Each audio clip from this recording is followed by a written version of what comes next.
শেখ হাসিনার সংবাদ সম্মেলন, কথিত সংবাদ সম্মেলন, অনেকে আবার আমাকে মেনশন করছেন যে এইবার খালেদ কি বলবে। আমি বলছি যে উনি মুখ দেখায় না কেন, মুখ দেখা একটা ইন্টারভিউ দেয় না কেন, সেটা আমি বলছিলাম। সেটার জন্য দুই পক্ষের হচ্ছে ঝাড়, মানে মানে দুই পক্ষের হলো ঝাড়ি আবার হুমকি এগুলি। এক পক্ষ হচ্ছে কেন আমি শেখ হাসিনার ইন্টারভিউ নিতে চাইছি সেইটা আমি বিরাট বড় অন্যায় করে ফেলছি, আরেক পক্ষ হচ্ছে কেন আমি বলছি যে শেখ হাসিনার ইন্টারভিউ তো পৃথিবী সবাই নিতে চায়, উনি মুখ দেখায় ইন্টারভিউ একটা দেয় না কেন। এখন উনি একটা কথিত সংবাদ, কথিত কমু না, এটা তো সংবাদ সম্মেলনই না, বড় বড় এরা করছে, কিন্তু ওইটা তো উনি মুখ দেখায় নাই। কিন্তু এরপরে আবার সরকার একটা প্রতিক্রিয়া জানাইছে। আমরা প্রথমে অ্যাডভোকেট কাইয়ুম আপনার কাছে জানতে চাইবো যে শেখ হাসিনার এই সংবাদ সম্মেলন বাংলাদেশের রাজনীতিতে এর গুরুত্ব, যেই সংবাদ সম্মেলনে উনাকে আবার দেখা যায় নাই, এখন দেখা না যাওয়া সম্পর্কে আমি আর কি বলবো। তো ওইটার রাজনৈতিক গুরুত্ব এবং সরকারের প্রতিক্রিয়া, এই দুইটা নিয়ে যদি আপনি একটু বলেন, আমরা একই প্রসঙ্গে বেশে ফারানার কাছে যাবো। একটু ছোট, আমাদের অনেকগুলি বিষয় জমে গেছে কাইয়ুম ভাই, একটু ছোট। আমি একদম এক লাইনে বলি যে আমি এটা এর আগে বলছিলাম, আসলে শেখ হাসিনা যদি সংবাদ সম্মেলন করে, তাকে তো আসলে সংবাদ সম্মেলন করতে দেওয়াই উচিত, ওনাকে করতে দেওয়া উচিত। ওনার দুইটা অপশন আছে, মানে বাংলাদেশের মানুষের কাছে ওনার একটা কথা বলার আছে যে প্রথমত ক্ষমা চাই, শেষ পর্যন্ত ক্ষমা চাই এবং জীবনে মরণে ক্ষমা চাই। এর বাইরে ওনার কোনো রাজনৈতিক আলাপ শুরুই ওনার করতে পারবেন। আমি শেখ হাসিনাকে যদ্দূর বুঝি, আমি যদ্দূর জানি, ওনার পক্ষে কথা বলা আদৌ সম্ভব না। তাহলে বাকি যে কথা বলবে, শেখ হাসিনার রাজনীতির যদি কোনো অবশেষ থাকে বাংলাদেশে, সেইটা তো বাংলাদেশ থেকে উনি নির্মূল করবেন। উনি বাংলাদেশের রাজনীতিতে আর ঢুকার ওনার কোনো জায়গা নাই। যদি আসলে প্রথমত 96 সালে কিছুটা পারছিল যে ক্ষমা চেয়ে উনি শুরু করছিলেন এবং ওনাকে ওইটাই ওনার কাজ ছিল, তো ওইটা এখানে হয় নাই। এইটা নিয়ে এত উত্তেজিত হওয়া, এটাকে রাগরাগ করা, গুড়গুড় করা, এটাকে করতে দিবে না করতে দিবে, এইগুলির আসলে কোনো, আমি এটার এরকম কোনো গুরুত্বপূর্ণ জিনিস বলে আমি মনে করি না। বরং এটার ভিতর দিয়ে শেখ হাসিনার একটা গুরুত্ব দেওয়ার চেষ্টা করা হয়েছে এবং শেখ হাসিনাকে অকারণে আমাদের ওই যে আপনার উপরে যে ক্ষিপ্ত হয়েছে যে আসলে আমার গ্যাসের আলাপ, পানির আলাপ, তেলের আলাপ, হামের আলাপ যারা আমরা করতে পারতাম, সে আলাপগুলিকে বাইপাস করার জন্য শেখ হাসিনা যেটা করছে, এইটার আসলে বেনিফিটটা বিএনপি কে দিচ্ছে, বিএনপি যেটা করছে এটার বেনিফিট আসলে আওয়ামী লীগকে দিচ্ছে। এইটার বাইরে আমি আসলে আর কোনো এটার রাজনীতি দেখি না। আপনার কাছে মানে আমি আই কান্ট এগ্রি মোর, মানে যেটা হাসনাত ভাই বললেন যে এইটাতে দুই দলই মোটামুটি বেনিফিটেড হয়েছে। আওয়ামী লীগ বেনিফিটেড হয়েছে কারণ এখন এই ইস্যুটা নিয়ে বেশ 2 দিন ধরে উত্তাল হয়ে আছে, 2 দিন কেন, এর আগের থেকেই। আর বিএনপি বেনিফিটেড হচ্ছে কারণ আমরা এখন ভয়াবহ গ্যাস সংকট, যেটা আমি আমার প্রথম আলোচনা একটু বলার সুযোগ পেয়েছিলাম, ভয়াবহ গ্যাস সংকট। আমি গ্রামে থাকি, সপ্তাহে 3 দিন খালেদ ভাই 12 থেকে 14 ঘন্টা গ্রামে কারেন্ট থাকে না। এরপরে তো আছে জিনিসপত্রের অস্বাভাবিক দাম, এরপরে আছে নানান রকম নাগরিক সমস্যা। এগুলো কোনো কিছু নিয়ে কথা না বলে আমরা এখন আলাপ করছি শেখ হাসিনাকে। আপনি আমাকে বলেন, গত 2 বছরে শেখ হাসিনার অসংখ্য অডিও ফোন আলাপ ইয়ে হয়ে গেছে না, লিক হয়েছে না, বা ইচ্ছাকৃতভাবে লিক করা হয়েছে না? সেটার সাথে এই কনফারেন্সের ডিফারেন্সটা কোথায়? আমি কিন্তু কোনো ডিফারেন্স নাই, কোনো ডিফারেন্স নাই। উনি আসবেন, মানে আমি কোনো ডিফারেন্স দেখি নাই, আসলে একই কথা, কোনো ডিফারেন্স নাই। আচ্ছা, ক্ষমার কথাটা আমি একটু হাসনাত ভাইয়ের সাথে যোগ করি। 96 সালে আমারও মনে আছে শেখ হাসিনা বলেছেন, যদি অতীতে কোনো ভুল হয়ে থাকে আমরা ক্ষমা চাচ্ছি, একবার সুযোগ চাই। এক্স্যাক্টলি, আমি যদি correct me if I am রং, এইভাবেই শেখ হাসিনা ভোট চেয়েছিলেন যে যদি আমাদের ভুল হয়ে থাকে তাহলে আমরা ক্ষমা চাচ্ছি, আমাদের একটা সুযোগ দেন। আচ্ছা, এইবার কেন এটা বলছে না? এইবার কেন বলছে না জানেন খালেদ ভাই? মনে করে দেখেন তো, 5 অগস্টের পর আওয়ামী লীগ কিন্তু দীর্ঘ সময় কোনো আওয়াজ তোলে নাই। এরপরে আস্তে আস্তে আওয়ামী লীগ সমর্থক যেই সাংবাদিকরা আছেন বা যারা হয়তো মিডিয়াতে কাজ করেন, তারা একটু করে ঘুরিয়ে বিভিন্ন কথা বলা শুরু করলেন এবং তারা এই কথাটা খুব আস্তে আস্তে আওয়াজটা বাড়া শুরু হলো তখন, যখন দেখা গেল যে বাংলাদেশে একটা বিন্দু পরিমাণ সুশাসন গত 2 বছরে কোনো সরকার কায়েম করতে পারে নাই। যখন দেখা গেল অর্থনীতির অবস্থা আরো খারাপ, যখন দেখা গেল যে নাগরিক সমস্যাগুলো নিয়ে আমি কথা বলছিলাম সেগুলো কোনো সরকার হ্যান্ডেল করতে পারে নাই, যখন দেখা গেল মববাজি যেভাবে ইউনূস সরকারের সময় হয়েছে কাছাকাছি, তারেক সরকারের সময় একই রকম প্রায় কাছাকাছি, যখন দেখলো হামে 800 উপরে শিশু মারা যাচ্ছে কিন্তু কোনো সরকারই সেটা দায় নেবে না। ইভেন বিএনপি মানে ট্রাই করছে ইউনূস সরকারকে ডিফেন্ড করার, মানে একটা ভয়াবহ অবস্থা। এবং ধীরে ধীরে আমি আমার এই বাংলাদেশে তো আমি আছি, হাসনাত ভাই আছে, আপনি যুক্ত আছেন, আপনারা সবাই নিশ্চয়ই লক্ষ্য করেছেন, আস্তে আস্তে কিন্তু আওয়াজটা জোরদার হওয়া শুরু হলো যে নিরাপত্তা নাই, মববাজি, চাঁদাবাজি, নাগরিক সুযোগ সুবিধা একদম খারাপ, এবং শেখ হাসিনার সময় অন্তত আমি কথা বলি আমার উপরে বিপদ আসবে, হাসনাত কায়ুম ভাই কথা বলবে হাসনাত কায়ুম ভাইয়ের উপর বিপদ আসবে, কিংবা আরেকজন আন্দোলন করতে নামবে তার উপর বিপদ। কিন্তু যেই মানুষটা মধ্যবিত্ত, যে মানুষটা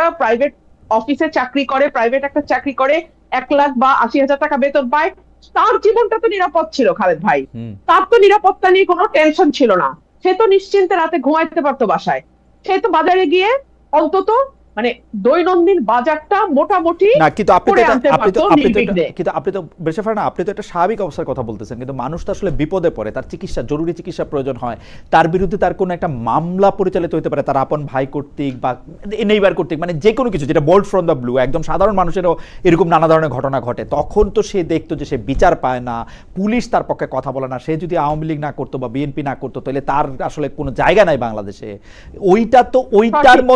ওইটার মতো তো সাংঘাতিক একটা দমবন্ধ পরিস্থিতি তো আর আমরা আসলে নাই, নাকি আসি, সেটাও যদি বলতেন। আপনি কি বিচার পাচ্ছেন? আচ্ছা। গত কয়েক মাসের আইন শৃঙ্খলা পরিস্থিতি আমি সংসদে তুলে ধরেছি, কয়টা ঘটনার বিচার। আপনি আসেন মামলা, আগেও আমরা দেখেছি বিএনপির নেতা কর্মীদের নাম হরে দরে সবার নাম দিয়ে লাস্টে 100 অজ্ঞাতনামা, এবং সেই 100 থেকে 500 অজ্ঞাতনামার মধ্যে একই রকম আসে, তাহলে বেশি পারে না আপনি একটু একই রকম আছে, তাহলে আমরা কি এইটা হাসনাত কায়ুমের কাছে শুনবো যে একই রকম আছে কিনা, বা দুর্ভোগটা একই রকম আছে, দুর্ভোগটা একই রকম আছে, সেই মামলা বাণিজ্য, সেই শোন অ্যারেস্ট, সেই মানে ঘটনা ঘটুক না ঘটুক বিরোধী দলের নামে মামলা, সেগুলো চলতেছে। On the top of that যুক্ত হয়েছে ভয়াবহ রকম চাঁদাবাজি, নিরাপত্তাহীনতা, যুক্ত হয়েছে আইন শৃঙ্খলা পরিস্থিতির অবনতি, এগুলো হচ্ছে নিউ এডিশন। তো মানুষ তো এখন বলতে বাধ্যই হবে, এবং এটা তো আওয়ামী লীগকে একটা সাহস দেবে যে ও আমাদের তো পাল্টাইছিলা, তো কোন বেটার প্রোডাক্টটা তোমরা পেলা। অনেকে বলতেছেন যে আওয়ামী লীগ যে সাহসটা পাইতেছে সেই সাহসটা আসলে মূলত দিচ্ছেন আপনি, কারণ আপনি একটা পরিচিত সংসদ সদস্য, আপনি আওয়ামী লীগের আসার পথ, এই ব্যাপারটা কি আপনি কোনো কিছু বলবেন? যে মানে দেখেন আমাদের রিসার্চ টিমও এরকম লেখছে যে আপনি হচ্ছেন সবচেয়ে বেশি শেখ হাসিনার আসার ব্যাপারে পজিটিভ কথা বলছেন, যে হ্যাঁ উনি আসবে বা ওরকম কোনো কিছু। ভাই শুনেন, আমি বাংলাদেশের খুবই ক্ষুদ্র একজন রাজনৈতিক কর্মী, but at the same time আমি একজন লয়ার, এবং আমার পরিবারের একটা রাজনীতির ইতিহাস আছে। সো আমি একজন পলিটিক্যাল ফ্যামিলির সন্তান হিসেবে আমি চিন্তা করি আমি ওই জায়গায় থাকলে আমি কি করতাম। সো এই জন্য আমি বলছি কমন সেন্স বলে শি উইল বি ব্যাক, এটা আমার কমন সেন্স বলে। 3টা কারণ আমি আপনাকে বলে দিচ্ছি এখনই কেন আমি বলেছি। আচ্ছা, চটচট করে বলে দেন। জি, হচ্ছে ওনার রাজনীতির একটা দীর্ঘ ইতিহাস এবং ত্যাগের ইতিহাস আছে ওনার পরিবারের, ওনার পুরো পরিবারকে এক রাতে মেরে ফেলা হয়েছে পলিটিক্যাল কারণে। 2 হচ্ছে ওনার নিজের ত্যাগ আছে সরকারি দল, বিরোধী দল হিসেবে, এবং ওই পরিবারের একজন বেঁচে যাওয়া সদস্য হিসেবে। 3 হচ্ছে ওনার বয়স, উনি যদি এখন ভারতের মাটিতে মারা যান, ওনার এই এত বড় দল যেটার পেছনে ওনার বাবা, ওনার পরিবার এবং ওনার আত্মত্যাগ, সেই দলটার কি হবে। তো আমি যদি ওনার জায়গায় থাকতাম আমি আসতাম। তো আমি সেই কমন সেন্স থেকে বলছি। আর আমি আজকে আপনাকে আপনার অনুষ্ঠানের মাধ্যমে এটাও ক্লিয়ার করি, বিএনপির যখন ওই ডোবার নিচে বসে বসে বিএনপির মনোবল চাঙ্গা করার জন্য যেমন আমাকে দরকার ছিল, কারণ বিএনপি তখন আসলে বিপদে ছিল এবং বিএনপির পক্ষে কথা বলার কেউ ছিল না, তো আমি তখনও যৌক্তিক এবং সত্য কথা বলেছি, বিএনপির পক্ষে গেছে। এখন আমি যৌক্তিক এবং সত্য কথা বলি। আওয়ামী লীগ যদি কোনোদিন বাংলাদেশে ফেরে, কোনোদিন যদি বাংলাদেশের রাজনীতিতে যায়, আপনি মোটেও ভাববেন না যে তাদের সাথে আমার খুব ভালো একটা বনিবনা হবে। আমরা পরবর্তী প্রসঙ্গে যাই। আমি একটু হাসান কায়ুম ভাইয়ের কাছে শুনতে চাই। হাসান কায়ুম ভাই, ঠিক আছে, আমরা যদি ব্যারিস্টার ফারহানার সাথে একমত হই এই প্রসঙ্গে, আর কি একমত হই, এখন আওয়ামী লীগের যে এই কথা বললে আবার সালাউদ্দিন সাহেব আমাকে কারেক্ট করে দিবেন যে নিষিদ্ধ ঘোষিত বলেন, আবার এনসিপি এসে বলবে যে আচ্ছা ঠিক আছে বললাম নিষিদ্ধ ঘোষিত আওয়ামী লীগের সভানেত্রী শেখ হাসিনা যে বললেন যে তিনি আসতে চান, মানে বা আসবেন, তিনি ডেট দিতেছেন কেন? মানে তিনি আসলে, মানে আসলে কি হবে, মানে আসতেছেন না কেন, বা আসলে ডেট দেওয়া, এগুলির কি কারণ? আর একজন দর্শক উনি অনেকবার একটু অনেক মানে আমার চোখে পড়লো, অনেকবার বলছে কিনা সেটাও তো বলা একটা মুশকিল। উনি বলছেন খালেদ মহিউদ্দিন 100% দালাল জামায়াতের। ভাই ঠিক আছে, হাসান খান ভাই আপনি যদি একটু বলেন যে মানে উনি ডেটটা কেন দিতেছেন। আচ্ছা, আমি ওই প্রশ্নটা যাওয়ার আগে আমি রুমিনের সাথে একটু ভিন্ন মত করি। আমি মনে করি যে আসলে বাংলাদেশের যে বর্তমান অবস্থা কিছু কিছু ক্ষেত্রে আগের চাইতে অনেক খারাপ হয়েছে। যেমন ধরেন মাদকের যে বিস্তার, রুমিন যে সমস্ত খারাপ ভূগন্ধির কথা বলছে এটার সাথে যোগ হবে মাদকের বিস্তার, মাদক এইটা অনেক বেশি, এবং এটা পার্লামেন্টে তাদের দলের লোকজন পর্যন্ত ধরেন এগুলি নিয়ে কথাবার্তা বলতেছে। ভাই আরেকটা বলি, আমার কাছে বেশি লোক বলতেছে জুয়া খেলে নাকি মানুষ, কি টাকা টোকা দিয়া ওই যে জুয়া খেলে, ওইটা একটা অনলাইন জুয়া, একটা অসম্ভব ব্যাপার হচ্ছে। জি, আরেকটা হচ্ছে মাদকের বিস্তার। এটা হচ্ছে যে আমি আমার গ্রামে, রুমিন তো এলাকায় থাকে, আমিও যাই, আমার গ্রামে এরকম দেখছি যে বাপ মায়ে গরু বিক্রি করছে, সেই টাকাটা মাদকাসক্ত সন্তান নিয়ে যাওয়ার জন্য মাকে মারধর করছে। আর অনেক জায়গায় তো এখন দেখেন যে মাকে মেরে ফেলতেছে, বাপকে মেরে ফেলতেছে। এগুলি বাংলাদেশের সামাজিক কাঠামোর মধ্যে এর আগের যে ধারণাগুলি মানুষ একদমই মানে কল্পনাও করতে পারতো না, সেই সমস্ত ঘটনা প্রতিনিয়ত ঘটতেছে। এটা একটা তো এইটা যোগ হয়েছে। কিন্তু আমি আবার এটা রুমিনের সাথে যেটা যোগ করতে চাই যে আওয়ামী লীগের আমলে এই সমস্ত যে পথে ঘাটের যে নিরাপত্তা ছিল, কিংবা এরকম একটা স্বস্তিতে মানুষ ঘরে ফিরতে পারতো, শান্তিতে ঘরে ফিরতে পারতো, তার মধ্যে ধরেন আমাকে তুলে নিয়ে যাবে কিংবা রুমিনকে তুলে নিয়ে যাবে এটাই ছিল। কিন্তু এটার মধ্যে একরামের মতো লোক ছিল যে মানুষটা আসলে খুন হয়ে যাবে অকারণে এবং আশঙ্কার মধ্যে ফিরতে পারবে না, আশঙ্কার মধ্যে মানুষ থাকবে। এবং আওয়ামী লীগ করলো, এই জায়গায় আওয়ামী লীগ করলো, মানে আওয়ামী লীগ করো গ্যারান্টি না, আওয়ামী লীগ করো গ্যারান্টি। এই জায়গাটার একটা পরিবর্তন এখন পর্যন্ত আছে, যে মানুষ আসলে এই জায়গার মনে করছে না যে তাকে কেউ তুলে নিয়ে কালকে গুম করে ফেলতে পারে কিংবা এরকম করতে পারে।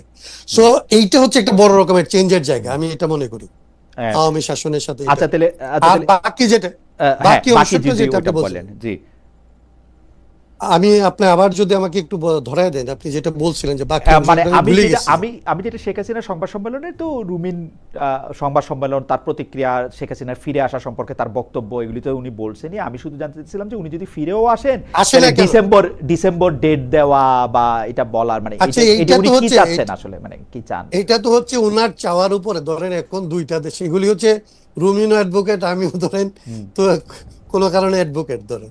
এখন এইটা উনি একটা দেশে যেভাবে গেছে, ধরেন উনি পাসপোর্ট ভিসা টিসা কিছু নিয়ে যান নাই, বা ওনাকে এখন তো কেউ ভিসা দিবে এরকম, তো উনি একজন সিভিলিয়ানের মতো আসবেন, আসতে পারবেন এরকম তো কোনো ব্যবস্থা নাই। কিংবা ওই যে বাচ্চারা ট্রোল করে যে ওনাকে কোনো একটা বর্ডার দিয়ে ঢুকায় দেওয়া হলো কোনো একটা দেশে অঞ্চলে, এরকম তো না। যদি এরকম হয় সেটার তো হওয়ার কোনো সুযোগ নাই। তাইলে ভারত বাংলাদেশের মধ্যে কোনো না কোনো একটা ব্যবস্থাপনা লাগবে যে উনি আসবে। তার মানে বাংলাদেশ তো চাচ্ছিল যে উনি যেন আসে। আমাদের এনসিপি বলেন, সবার চাওয়াই তো মিলে গেছে, সবার চাওয়া তো হচ্ছে যে উনি এখানে যেন আসে, উনার যেন ট্রায়ালটা উনি ফেস করে। তো ট্রায়াল হয়ে গেছে, এখনো পেন্ডিং ট্রায়ালও আছে। উনি আসলে স্বাভাবিক নিয়মে আইনের পথে ওনাকে যদি বাংলাদেশ চায় এবং ভারত যদি ওনাকে আসলে দিতে সম্মত হয়, তাহলে তো উনি এসে যেভাবে লিগালি ঢুকবার কথা, উনি জেলে ঢুকবেন, ওনার ফাঁসির আদেশ হয়েছে, সেগুলির আসলে উনি আপিলের সুযোগ পাবেন কিনা সেইটাই যাবেন, ওই লিগাল ফাইটটা শুরু হবে। কিন্তু উনি যেভাবে যে আমি অমুক তারিখে আসবো এবং এই কথাগুলি নিয়ে আলাপ হইতে থাকে, এবং এই আলাপগুলি পত্র পত্রিকার টেলিভিশন ছাপতে থাকে, এগুলি নিয়ে আমাদের মতো লোকজন তর্ক করতে থাকে, এটার কোনো অর্থ আমি বুঝি না। আমি বুঝি যে এইরকম মানে বাস্তবতা বিবর্জিত, মানে কোনো ধরনের পদ্ধতিগত আলাপ ছাড়া উনি আসতেছেন এবং উনি ডেট দিয়ে আসবেন। কেউ এখানে তাকে ক্যান্টনমেন্টে আর এই বিমানবন্দরে ঠেকাইতে যাবেন, কেউ এই আলাপটা আমি এটা বুঝতেই পারি না। আমি এই আলাপটা আসলে বোঝার তো কিছু, এই আলাপটার তো আসলে কোনো আলাপ না, এটা তো প্রলাপ। হ্যাঁ, এবার আমরা পরবর্তী প্রসঙ্গে যাই। বেরসা ফারানা থেকে শুরু করি। বেরসা ফারানা, এটাও একটু কমন প্রশ্ন যে জাতীয় নির্বাচনের পর থেকে ঢাকা বিশ্ববিদ্যালয়ে প্রায় মুখোমুখি অবস্থানে চলে যাচ্ছে ছাত্রদল ও ছাত্র শিবির। গতকাল না, মানে আসলে আমেরিকার দিনের হিসাবে, বাংলাদেশের হিসাবে আরেক দিন আগে জগন্নাথ বিশ্ববিদ্যালয়, ঢাকা কলেজ ও ঢাকা আলিয়া মাদ্রাসার সংঘর্ষে জড়িয়ে পড়েছে, মঙ্গলবার দিন আসলে জড়িয়ে পড়েছে এই দুই ছাত্র সংগঠন। জগন্নাথ বিশ্ববিদ্যালয় ছাত্র শক্তিও বলা যায় যে ছাত্র শিবিরের সঙ্গে ব্যাপারটা বিএনপির যে ছাত্র দল তার বিরুদ্ধেই একটা অবস্থান নিয়েছে। এইটার কারণ বা এইটা এবং শক্তি প্রয়োগটা আমরা খুব দাপটের সঙ্গেই দেখছি, এইটার কারণটা আপনারা আসলে কি দেখেন? এইটা কেমনে ছাত্ররাও মানতেছে বা ছাত্ররা মাইনা নিবে কিনা, বা ছাত্রদের জন্য এটা কি হচ্ছে? একই প্রশ্ন হাসান কায়েম ভাইয়ের জন্য। একটু সংক্ষেপে একটু বললেন পেরিসা ফারানা। মোহাম্মদ ইব্রাহিম খলিলুল্লাহর মন্তব্য একটু পড়ে শোনায়, খালেদের আত্ম অহংকার, বেয়াদবি এসব তার পারিবারিক শিক্ষা। ওকে, ছাত্রদল ছাত্র শিবির এই কারণে এটা একটু যদি বলেন। তাই এটার একটাই কারণ আমি চোখে যেটা আমার মনে হয় যে দুটো দল বা যেই রাজনৈতিক দলগুলো আছে বাংলাদেশে এই মুহূর্তে, তাদের কারোরই কোনো পরিবর্তন হয় নাই। আমরা 90-এর দশকেও দেখেছি, 80-র দশকে দেখেছি, 90-এর দশকে দেখেছি, পরবর্তীতে দেখেছি, এবং একটা পর্যায়ে আমরা দেখেছি যে যেই দলটি ক্ষমতায় থাকে তারা অন্য যেই রাজনৈতিক দল, প্রধান প্রতিপক্ষ যে রাজনৈতিক দল এবং তাদের অঙ্গ সংগঠন, তাদেরকে পুরোপুরি বিশ্ববিদ্যালয় এলাকা থেকে একেবারে বিতাড়িত করে দেয়। আমরা দেখেছি হলের কাহিনী, আমরা দেখেছি অন্যান্য জায়গায় যেভাবে ভিন্ন মতকে তারা ক্যাম্পাসের মানে একেবারে দমন করবার জন্য যা যা করে। এটার থেকে আমরা এখনো বের হই নাই। আশা করেছিলাম যে 5ই অগস্টের পর মূল রাজনীতিতে মূল দলগুলোর মধ্যে যেমন পরিবর্তন আসবে, একইভাবে এই দলগুলোর অঙ্গ সংগঠনগুলোর মধ্যেও পরিবর্তন আসবে, বাট সেটা হয়নি। এখানে যেটা ইন্টারেস্টিং যে যেই ছাত্র শিবিরের মাদার অর্গানাইজেশন জামাত, যেটা পাকিস্তান আমল থেকে শুরু করে মানে ভারতে জন্ম, তারপরে পাকিস্তান আমল এবং পরবর্তীতে বাংলাদেশ, কখনো কিন্তু তারা অল্প কয়েকটা আসনের বাইরে, একটা দুটা ছিল পাকিস্তানে এবং পরে বাংলাদেশে হয়তো 3-4টা আসন তারা পেয়েছে, এবং সেটা বিএনপির সঙ্গে জোট টোট করে। তারপরে তো এরপরে যখন 77টা আসন তারা পেল, তখন তো আমি মনে করি এবং এবং এবং ভেরি ইন্টারেস্টিংলি প্রতিটা বিশ্ববিদ্যালয়ে তারা একেবারে ব্রুট মেজরিটিতে তারা মানে ছাত্র ইয়েগুলো সংগঠনগুলোতে তারা যখন আধিপত্য বিস্তার করলো, তখন কিন্তু তাদের একটা আশা তৈরি হতেই পারে যে আমরা হচ্ছি নেক্সট পাওয়ারে যাওয়া পার্টি। তো নেক্সট পাওয়ারে যাওয়া পার্টি হিসেবে তাদের আধিপত্য কায়েম করা, ক্ষমতার প্রদর্শন করা, এগুলো আসলে খুব অবাক হওয়ার মতনও কিছু না। আর বিএনপি যেটা, তারা তো এত বছর বাংলাদেশে জন্মের পর থেকে তারা দেখে আসছে যে যেই দল ক্ষমতায় থাকে ছাত্র সেই দলে ছাত্র সংগঠনের আধিপত্য থাকে সব জায়গায়। তো সেটা তারা বজায় রাখার জন্য যা যা করা দরকার, মানে একই সিস্টেম, একই ফর্মুলা, মানে মানে একদম ঢাকায় ফর্মুলা ছবির ফর্মুলার মতোই একদম ফর্মুলা, খুবই প্রেডিক্টেবল, এরকমই হওয়ার কথা, একদম কোনো পরিবর্তন হয় নাই। আমি রুমিন, খুব দ্রুত আপনি যদি এইটা নিয়ে একটু রেসপন্ড করেন, কারণ একই প্রশ্ন বারবার আসছে। মোহাম্মদ ইমাম হোসেন উনি বলছেন, দালাল খালেদ, আমি রুমিন আপুকে প্রশ্ন করতে চাই, গত পরশুদিন জাহেদ বলল হাসিনার বক্তব্য প্রচার নিষেধ, এবং সেই কথা মেনে ওরা কেউ প্রচার করলো না বা নিউজ করলো না। আচ্ছা, আপনারা কি মনে করেন বর্তমান মিডিয়া স্বাধীন? দ্বিতীয় আরেকটা প্রসঙ্গ, রাফসান ইসলাম উনি বলছেন, খালেদ ভাই রুমিন আপাকে ডাইরেক্ট প্রশ্ন করেন, শেখ হাসিনার নেতৃত্বে হাজার হাজার খুন করা হয়েছে, হাসিনার বিচার বা ফাঁসি চাচ্ছে না কেন রুমিন আপা? অন্য আলাপ দিয়ে এটাকে চাপা দেওয়ার চেষ্টা করছে কেন? আপনি যদি 1 মিনিটের মধ্যে একটু বলেন। এক হচ্ছে যে মিডিয়া প্রচার করে না, এবং খালিদ ভাই, আমি মিডিয়ার ব্যাপারে বলেছিলাম যে শেখ হাসিনার সময় মিডিয়া বলেছিল যে তারেক রহমানের কোনো বক্তব্য প্রচার করা যাবে না। হ্যাঁ, তাতে কি তারেক রহমানের কোনো ক্ষতি হয়েছে? বাংলাদেশের প্রতিটা মানুষ যারা তারেক রহমানের বক্তব্য শুনতে চায়, তারা তাদের মতো করে তারেক রহমানের বক্তব্য নিজ নিজ মোবাইলে শুনেছে, তাই না? আচ্ছা, এবং তারেক রহমান সাহেব পরবর্তীতে প্রধানমন্ত্রী হয়েছেন। তো শেখ হাসিনার বক্তব্য যদি কেউ শুনতে চায়, আপনি বলেন এই ইন্টারনেটের যুগে আপনি কাউকে আটকায় রাখতে পারবেন? তো এটা খামোখা এটা যখন তারা করে, তখন যেটা হয় যে আগের সরকারের আমলেও তারা বাক স্বাধীনতায় বিশ্বাস করে না, ভিন্ন মত দমন করে, এই অ্যালিগেশন গুলো আসছে।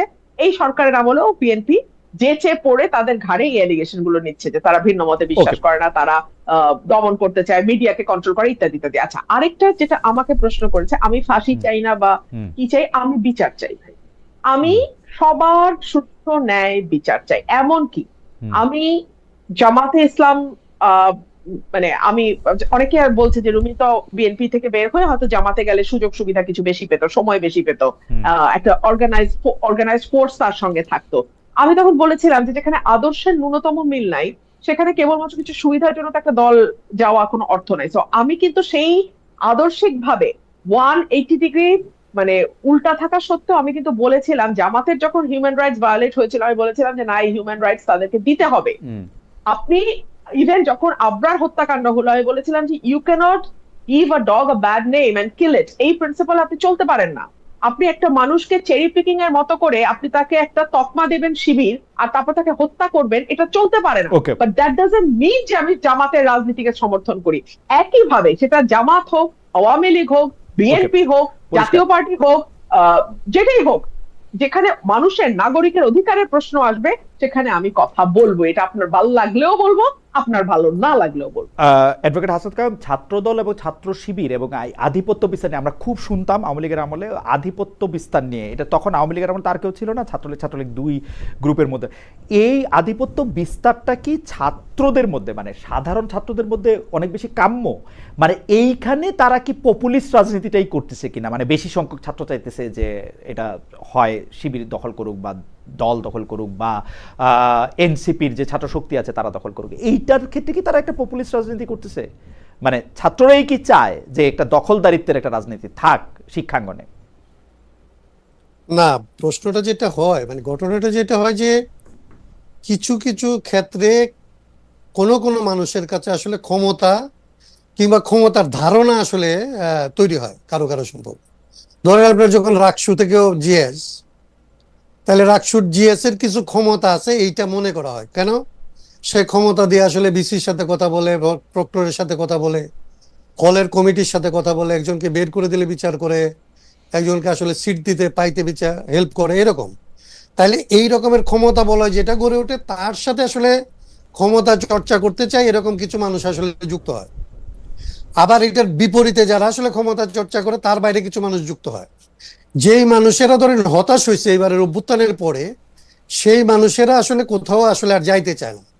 প্রাইভেট ইউনিভার্সিটিকে দেখলে আপনি বুঝবেন যে অভ্যুত্থানের পর এই যে বিভাজনের গল্প বললেন না, অভ্যুত্থানের পর সবাই ঘরে গিয়ে আসলে পড়াশোনা শুরু করলো, মনে করলো এত কিছুর পরে যখন আসলে পরিবর্তনটা হইলো না, তাহলে রুমিন আর আমি না হয় মিশন নিছি যে আমার সারা জীবন আমি মানুষের জন্য কথা বলতেই থাকবো।